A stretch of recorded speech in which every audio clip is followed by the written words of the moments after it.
అందరూ హాల్లో కూర్చొని ఉంటారు. ఇంతలో అక్కడికి 10 లక్షలు ఇచ్చిన సేటుగారు వస్తూ ఉంటాడు.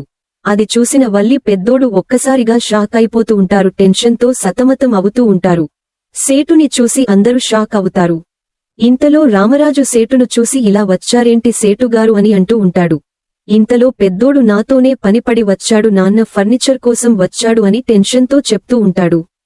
ఇది విన్న రామరాజు అంత టెన్షన్తో చెప్తున్నావు ఏంట్రా, మంచి పనికి వచ్చాడు కదా అని అంటూ ఉంటాడు. ఈ మాటలన్నీ వింటున్న సేటు మీ మాటలు అయిపోతే నేను మాట్లాడుతాను అని అంటాడు. పెద్దోడు టెన్షన్తో ఆగండి సేటు, నేను మీతో మాట్లాడుతాను అని అంటారు. ఇంతలో సేటు లేదు, నేను చెప్పి తీరాల్సిందే అని అంటూ ఉంటాడు.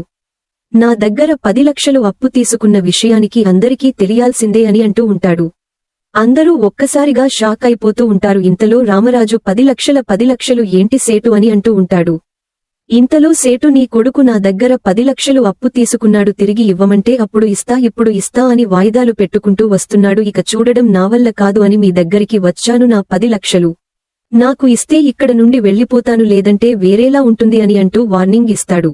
రామరాజు ఇంట్లో వాళ్లందరూ ఒక్కసారిగా షాక్ అయిపోతారు. రామరాజు కుప్పకూలిపోతాడు. ఇంతలో సేటు మీపై గౌరవంతో మీకు ఊర్లో ఉన్న పలుకుబడితో మీ కొడుకుకు 10 లక్షలు ఇచ్చాను అని అంటూ ఉంటాడు.